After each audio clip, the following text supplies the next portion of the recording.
शुरुआत भारत कनाडा के बीच चल रहे तनाव से, जिसमें भारत के साथ बड़ी तल्खी के बीच अब कनाडा ने भारत में रह रहे नागरिकों के लिए एडवाइजरी जारी की है। एडवाइजरी में आतंकी हमले का अंदेश जताया गया है। कनाडा और भारत के बीच इस वक्त तनाव चरम पर है और इस पर ज्यादा जानकारी के लिए हमारे साथ जुड़ रहे हैं हमारे senior editor Umashankar Singh. Uma, Toronto star के मुताबिक प्रधानमंत्री ट्रूडो ने कहा है कि वो इस तनाव को बढ़ाना नहीं चाहते और अब ये एडवाइजरी, ये तनाव आसानी से थमता नजर नहीं आ रहा है। जी बिल्कुल, देखिए जो ट्रैवल एडवाइजरी जारी की गई है वो पिछली ट्रैवल एडवाइजरी जैसी है, लेकिन जो इसका समय है वो काफी गौरतलब है, क्योंकि कल ही जो कनाडा के समय के हिसाब से कल ही वहाँ के प्रधानमंत्री ने एक बड़ा आरोप लगाया था भारत के ऊपर, और आज जो है ताजा बयान जो उनकी तरफ से दिया गया है रॉयटर्स को, जिसके हवाले से रिपोर्ट आई, उसमें उन्होंने कहा है कि उनका मकसद भारत को उकसाना नहीं था,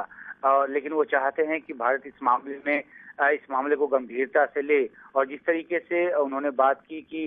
इस मामले की जांच हो और दोषियों को सजा मिले, और जिस तरीके से वहाँ की विदेश मंत्री ने जो एक डिप्लोमेट थे जो कि भारतीय इंटेलिजेंस से जुड़े हुए हैं, उनको निष्कासन की बात की, तो इसके बाद से काफी एक जो तल्खी का माहौल है वो बन गया है। बदले में भारत की तरफ से भी एक कनाडा के डिप्लोमेट को 5 दिनों के भीतर देश छोड़ने की बात की गई है। तो जो एक मसला पैदा हुआ था खालिस्तानी आतंकियों के, चरमपंथियों की गतिविधियों से, जिस पर भारत ने रोक लगाने की मांग की थी, और जिस तरीके से खालिस्तानी चरमपंथी जो हैं वो भारतीय राजनयिकों की तस्वीर लगे पोस्टर को छाप कर उसको अलग अलग जगहों पे चस्पा करके उनकी जान को खतरे में डाल रहे हैं, इन सब आधार पे भारत ने कार्रवाई चाही थी। लेकिन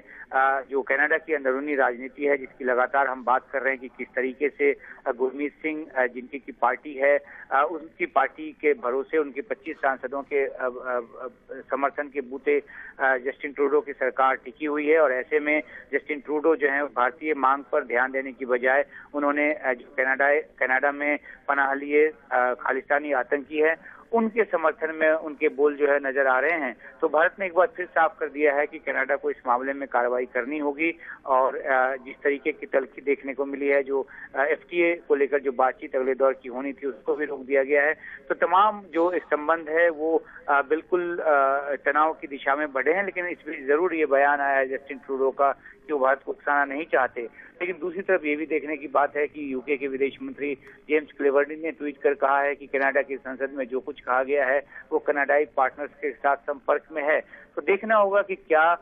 जो कनाडा है वो अपने G7 साथियों के साथ मिलकर किसी तरह की मोर्चाबंदी की बात करता है भारत के खिलाफ, या फिर इस मामले को जिस तरीके से भारत चाहता है कि कार्रवाई हो उसकी दिशा में आगे बढ़ के तनाव को कम करने की कोशिश करता है। तो देखना होगा आगे आने वाले कुछ दिनों में कि क्या रुख रहता है कनाडा के प्रधानमंत्री का और कनाडा की सरकार का।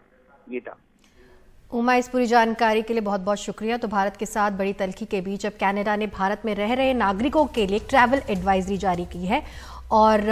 ये दोनों देशों के बीच इस वक्त तनाव जो है वो चरम पर है, और ऐसे ट्रैवल एडवाइजरी आना इस तनाव को और बढ़ाता है।